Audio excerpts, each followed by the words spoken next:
من کان یرید العزت فللہ العزت جمیعا، اللہ پاک فرماتا ہے جو عزت کا طلبگار ہے تو ساری عزتیں اللہ کے پاس ہیں، کہ اللہ نے جتنے بھی دین اتارے ہیں ان کے 5 مقاصد ہیں۔ ان 5 مقاصد میں پہلا مقصد تو خالصتاً اللہ کا دین ہی ہوتا ہے، یعنی دین کو پھیلانا۔ دوسرا مقصد ہر دین کے اترنے کا مسلمان جو اللہ کے ماننے والے ان کی جانوں کا تحفظ ہے۔ اور تیسرا سبب جتنی بھی شرائع الہیہ آئی، جتنے بھی ادیان آئے، جتنے بھی پیغمبر آئے، ان کے آنے کے جو مقاصد ہیں ان میں سے ایک بڑا مقصد 5 مقاصد میں سے لوگوں کی عزتوں کا تحفظ ہے۔ اب اس سے اندازہ لگائیں کہ یہ کتنا اہم ٹاپک ہے کہ جس مقصد کے لیے اللہ پاک کے دین آئے ہیں ان میں سے اہم ترین مقصد جو ہے وہ عزت کا معاملہ ہے۔ بہت سارے لوگ عزت چاہتے ہیں لیکن وہ عزت نہیں، وہ کسی جگہ دھوکہ ہے، کسی جگہ وہ رشوت ہے۔ تو ہمارا دین اس موضوع پر بھی کلام کرتا ہے کہ اگر رسپیکٹ چاہیے، عزت چاہیے، اس کا معیار کیا ہے؟ تو عزتوں کا معیار کیا ہے؟ مال، عہدہ، کسی جگہ اچھے سکلز ہونا، کہ بڑا بندہ بڑا ٹیلنٹڈ ہے، بڑا ذہین بندہ تھا اس لیے بڑی عزت ہے اس کی۔ تو جیسے ہی تھوڑا سا بڑھاپا شروع ہوئے گا، بعد میں تھوڑی کمی آئے گی، لاجیکلی باتیں کرتا تھا، سائنسی باتیں کرتا تھا، جدھر کمی آئی لوگوں نے چھوڑ دینا۔ جیسے ہی حسن کلام میں کمی ہے، ایک عورت بڑی خوبصورت ہے، اسے بڑا مان ہے، بڑی عزت ہو رہی ہے، وہ طرح طرح کی پیجز پر جا کر اپنی تصویر کے ذریعے سے پوری میڈیا کو اس نے آباد کیا ہوا ہے، وہ سمجھتی میری عزت ہے۔ آج سٹارز ہیں، پہلے زمانے میں جنہیں لوگ، میں وہ لفظ نہیں بولنا چاہتا، کہ گانے والے، باجے والے، فلم بنانے والے، ڈرامہ بنانے والے، ان کے لیے خاص لفظ استعمال کیا جاتا تھا، لیکن اب ان کے لیے ہیرو کا لفظ استعمال کیا جاتا ہے، ان کے لیے سٹار کا لفظ استعمال کیا جاتا ہے۔ یہ لفظوں کا جو ہیر پھیر ہے، ہمارے ہاں عزتوں کا معیار بھی انہیں کو رکھا گیا ہے کہ بھائی بڑا لفظ، بڑا سٹار ہے، میں سٹار بن گیا ہوں، اتنے لوگ میرے یوٹیوب پر فالوورز ہیں تو لہٰذا میں بھی سٹار ہوں۔ تو قرآن نے عزت کا معیار کس بات پر رکھا ہے؟ اور حقیقی عزت وہی ہوتی ہے، ہمیشہ والی عزت نہ مال سے ملتی ہے، نہ حسن سے ملتی ہے، نہ عہدے سے ملتی ہے، نہ جسمانی طاقتوں سے ملتی ہے، اور نہ ہی کسی جگہ پر لوگوں کے لیے کام کرنے سے ملتی ہے، بلکہ وہ صرف اس سے اللہ تعالیٰ فرماتا ہے، قرآن نے اس کا فلسفہ بیان کیا، فَلِلَّهِ الْعِزَّةُ جَمِيعًا، جسے اللہ دینا چاہے گا اسی کو مل سکے۔ اور وہ ملتی کیسے ہے، اس کا حصول قرآن پاک میں بیان ہوا۔ تو لہذا سب سے پہلے اللہ پاک نے اس آیت کریمہ میں ارشاد فرمایا کہ من کان یرید العزہ، آپ میں سے جو عزت چاہتا ہے تو یہ مقام صرف اچھا لباس پہننے سے نہیں ملے گا۔ دنیا میں بڑے بڑے امیر لوگ عالی لباس پہنتے، لوگ ریشم کا لباس بھی پہنتے جو مردوں پہ حرام ہے، وہ بھی پہنتے ہیں، لاکھوں روپے کا۔ ایسے بھی دنیا میں لوگ ہیں ایک ٹائم میں جو سوٹ استعمال کرتے ہیں وہ کروڑوں روپے کا ہو، جی ہاں، بڑے بڑے مہنگے دنیا کے لوگوں کے، ان کی کپڑوں کے بٹن سونے کے ہیں، ان کی کپڑوں کی زنجیریں سونے کی ہیں، ان کی ہاں جو کچھ لگا ہوا ہے اس کے اوپر بہت سارے پھول بوٹے ہیں تو سونے کا کام ہوتا ہے۔ عورتوں کے کپڑوں پہ سونے کا، سلور کا کام ہوتا ہے، گولڈ کا کام ہوتا ہے۔ تو کیا گولڈ پہننے سے عزت مل جائے گی؟ کیا کسی جگہ پر صرف لباس سے، ڈریسنگ کے ذریعے سے ہم عزت چاہیں گے؟ تو یہ والی عزت جو ہے یہ کتنے دن کے لیے؟ جب تک گاڑی ہے، جب تک عہدہ ہے، جب تک پیسہ ہے، جب تک کپڑا ہے، جب تک خوبصورتی ہے، تب تک تو یہ عزتیں باقی ہے۔ جس دن یہ ختم ہوگا سارا ہی ختم۔ فرعون جیسا مال کس کے پاس ہوگا؟ قارون کے خزانوں کا ذکر آج بھی کتابوں میں لکھا ہے۔ نمرود جیسا بادشاہ جس نے پوری دنیا پر حکومت کی ہوگی، بخت نصر جیسا بادشاہ جس نے دنیا میں سونے چاندی کی جنت بنا ڈالی، آج بھی نام لکھے ہیں۔ اور اسی طرح ایک اور چیز بھی ہے جس سے لوگ عزت چاہتے، وہ علم ہے۔ علم سے بہت سارے لوگ عزت چاہتے۔ اپنی ڈگری سب سے پہلے بتائیں، میں ڈاکٹر فلاں ہوں، میں فلاں مفتی صاحب ہوں، میں فلاں مولانا صاحب ہوں۔ اپنے نام کے ساتھ آج 20 ڈگریاں لکھی ہیں، تو کیا فقط یہ ڈگریاں بتا دینا کسی سے بھی میرا تعارف کیا ہے؟ میں فلاں ہوں، حاجی صاحب ہوں، میں نے حج اتنے کیے ہوں۔ اب یہ سارے ہمارے تعارف ہیں۔ کسی کا تعارف مذہبی، حافظ، عالم ہونا، قاری ہونا ہے، اور کسی کا تعارف وہ دنیاوی ہے۔ فَلِلَّهِ الْعِزَّةُ جَمِيعًا، ساری عزت اللہ کے پاس۔ اچھا، اس کو حاصل کرنے کا طریقہ کیا ہے؟ قرآن پاک میں اس بات کو بھی بیان فرمایا۔ ایک اور مقام پر اللہ پاک نے ارشاد فرمایا، قُلْ اے نبی آپ بتائیں اپنے غلاموں کو اللہم مالک الملک تؤتی الملک من تشاء، ساری سلطنت اللہ کی ہیں، جسے چاہے عطا کر دیتا ہے. اور آگے فرمایا وتنزع الملک ممن تشاء، اللہ جس سے چاہے سلطنت واپس لے لیتا ہے، جس سے چاہے عزت واپس لے لیتا ہے. اور قرآن پاک بھی اسی مقام کو ایک اور جگہ یوں بیان فرمایا وتعز من تشاء وتذل من تشاء بیدک الخیر انک علی کل شیء قدیر. اور تو جسے چاہتا ہے مولا، تیری شان یہ ہے کہ تو عزت دیتا ہے، اور تیری شان یہ ہے کہ تو جسے چاہتا ہے ذلت میں ڈال دیتا ہے. خیر تیرے ہی پاس ہے اور بے شک تو ہر شے پر قادر ہے. تو قرآن نے کہا کہ حقیقی فلسفہ یہ ہے کہ عزت دیتا بھی خدا ہے اور واپس بھی لیتا ہے. اللہ پاک کے ناموں میں سے دو نام بڑے عالی ہیں. فرمایا المعز، عزت دینے والا، المذل، ذلت دینے والا. تو ہم مسلمان اس بات کے قائل ہیں کہ حقیقی طور پر سب کچھ رب کی طرف سے ہوتا ہے. ہمارے ہاں لوگوں کا حال یہ ہے، کوئی کاروبار اچھا چمک گیا، میری محنت کا نتیجہ ہے.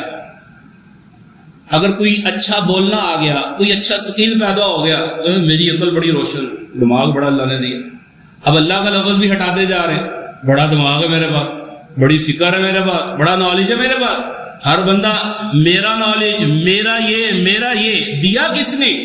افسوس یہ ہے کہ وہ بندہ جو نعمتوں پر نظر رکھے ہے وہ ثانی کو بھول گیا ہے. سارا کا سارا پروڈکٹ کے اوپر توجہ ہے، جس نے دی اس سے توجہ ہٹ گئی ہے. تو کتنی بڑی ناشکری ہے اس مالک کی کہ جو دیتا ہے.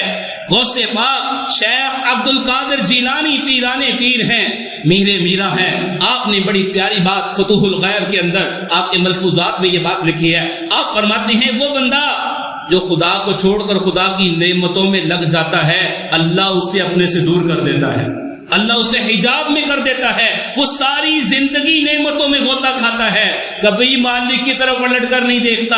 آج ہم نے یہ سمجھنا ہے کہ عزت کے چکر میں میری عزت بن جائے، مجھے فلاں مل جائے، ساری دنیا کے سامنے پاپڑ بیلے، لیکن عزت پھر بھی نہیں ملتی. بہت سارے لوگوں کو پھر بھی نہیں ملتی.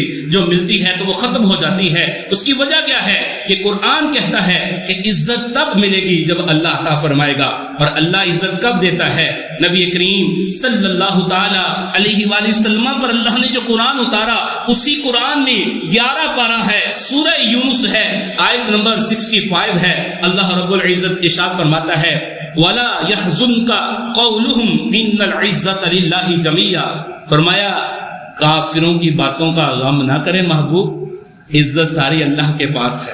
نبی پاک علیہ الصلوۃ والسلام پر کفار نے اعتراض کیے، تکلیف ہوئی، طرح طرح کے اعتراض کرتے. کبھی کہتے آپ نبی نہیں، کبھی کہتے آسمان سے فرشتے اتار کے دکھائیں، کبھی خدا کو دکھائیں، فرشتے کتاب لے کر آئیں تو مانیں گے.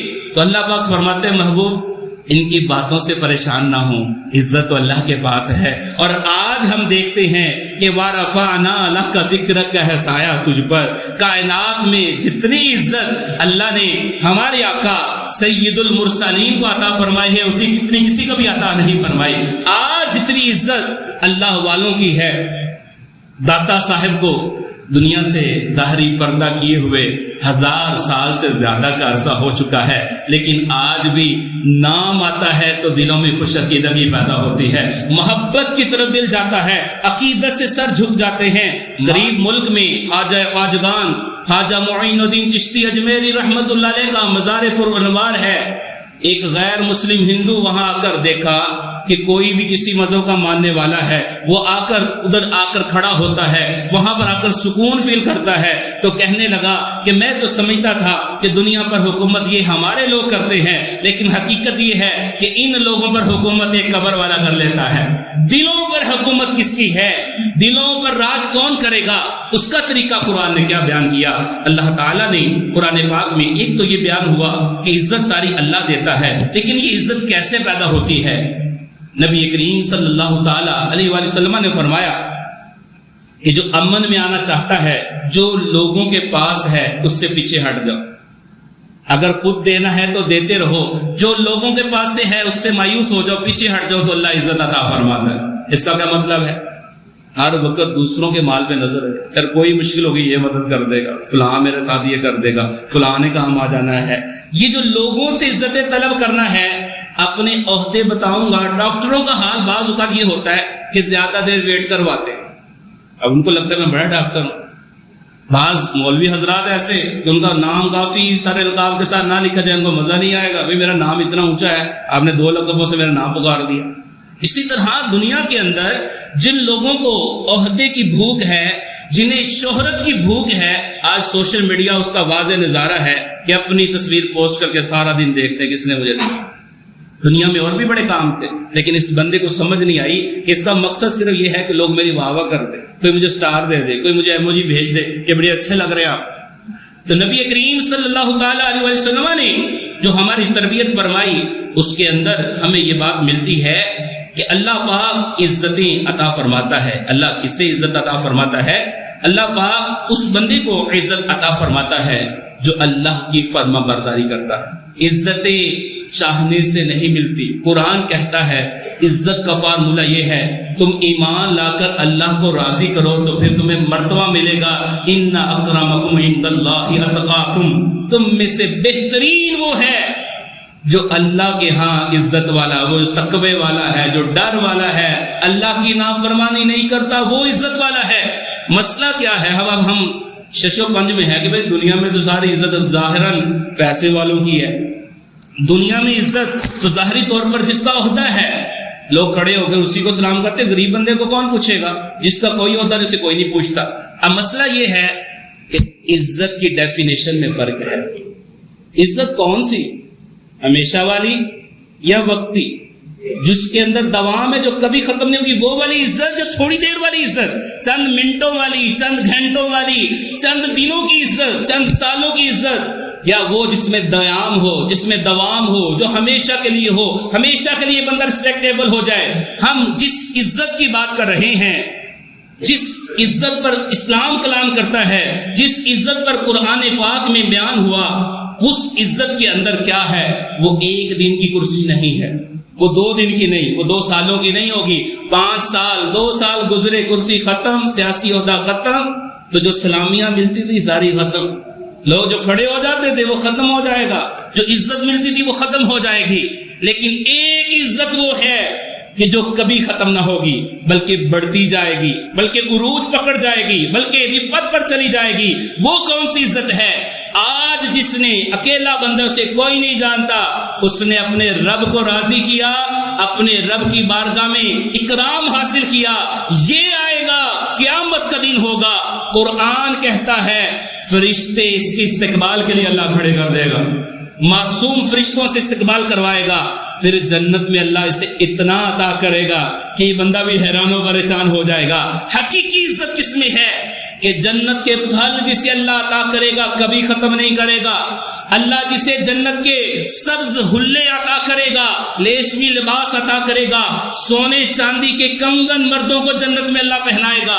وہاں جو خوبصورت بیڈ اللہ عطا فرمائے گا, جب دل چاہے گا نیچے ہوگا, جب دل چاہے گا اوپر ہوگا. وہاں کی جو نعم ہے, وہاں کی جو باتیں ہیں, قرآن نے اس بات کو بیان کیا, ان الابرار لفی نعیم وان الفجار لفی جحیم. ابرار نعمتوں میں ہوں گے اور فاجر بدکار وہاں جہیم کے اندر ہوں گے. تو عزت اور پروٹوکول حقیقی کیا ہے؟ 2 سال والا یا 5 سال والا یا ہمیشہ والا؟ تو آج مجھے اور آپ کو فیصلہ کرنا ہے کون سی عزت چاہیے. تو ہمارا رب کہتا ہے کہ ساری عزت فَإِنَّ لِلَّهِ الْعِزَّةَ, ساری عزت خدا کے پاس ہے. تو تم رب کی طرف آ جاؤ, آؤ نماز کی طرف, آؤ روزے کی طرف. اب کبھی میں نماز تو پڑھ لوں گا, میری عزت ہی نہیں کر رہا, میں ادھر تو آ رہا ہوں, مجھے کوئی پوچھ نہیں رہا. تو یہ جو 2 دن کی عزت ہم لوگوں سے طلب کرتے, یہ والی عزت نہیں. ہاں حقیقت یہ ہے کہ آج بھی فیصلہ کرنا ہے. ایک بندہ بڑا امیر ہے اور دوسرا بندہ نمازی پرہیزگار ہے, جھوٹ نہیں بولتا, دغا نہیں کرتا, فراڈ نہیں کرتا. تو کسی جگہ اگر دعا کروانی ہے تو لکھ پتی سے نہیں کروائیں گے, غریب آدمی سے جو اللہ کی محبت میں مست رہتا ہے, جو خدا کی عبادت کرتا ہے, آج بھی اسے عزت دی جائے. مسلم کی حدیث ہے, ان اللہ لا ينظر الى صورکم واموالکم, اللہ تمہارے پیسے نہیں دیکھتا, اللہ تمہاری شکلیں نہیں دیکھتا, کالے رنگ کے ہو کہ چٹے رنگ کے ہو, گندمی ہو یا کوئی اور ہو, اللہ تمہاری شکل نہیں دیکھے گا. ہاتھ صحیح ہے یا ٹوٹا ہوا یہ نہیں دیکھتا. اس کی بارگاہ میں تمہارا امیر ہونا غریب ہونا، تمہارے پاس کوئی ٹکا ہے یا نہیں ہے، یا لکھ پتی ارب پتی ہو، کچھ نہیں دیکھے گا۔ ہاں وہ کیا دیکھتا ہے؟ فرمایا وَلَكِنْ يَنْظُرُ إِلَىٰ قُلُوبِكُمْ، تمہارے دلوں کی کیفیت کو دیکھتا ہے۔ آئے خدا کی بارگاہ میں تکبر لے کر نہیں، عاجزی کے ساتھ، میرا بندہ کون میرے لیے کرے گا؟ نماز کون اللہ کے لیے پڑھے گا؟ عزتوں کے لیے اگر نماز دنیاوی عزت کے لیے پڑھی تو یہ گناہ بن جائے گی نماز۔ اگر روزہ لوگوں کے لیے رکھا ساری زندگی کے، لوگ یہ بڑا روزے رکھتا ہے تو گناہ بن جائے گا۔ اگر حج اس لیے کیا کہ لوگ کے بڑے حاجی صاحب ہر سال حج کرتے ہیں، بڑے عمرے کرتے ہیں، عبادت نہیں بنے گا، گناہ بن جائے گا۔ کیوں؟ کہ جس کے لیے جو کرنا تھا، ساری نعمتیں ساری چیزیں جس نے دی ہیں، نعمت پر نہ رہو۔ جس نے اے سی بنایا ہوئی اے سی بڑا خوبصورت ہے، اے سی کے پیچھے لگے رہو، اور بندہ سامنے کھڑا، یہ آپ کو سلام نہیں، اے سی کو سلام۔ بلا تشبیہ، جس رب نے عہدہ دیا، جس رب نے عزت دی، جس رب نے ایک اچھا مقام عطا کیا، تو سارا کچھ جب تک عہدے پہ ہے تو لگتا ہے کہ سارا کچھ میں ہی ہوں، اور جیسے ہٹتا ہے تو پتہ چلتا ہے کچھ نہیں تھا۔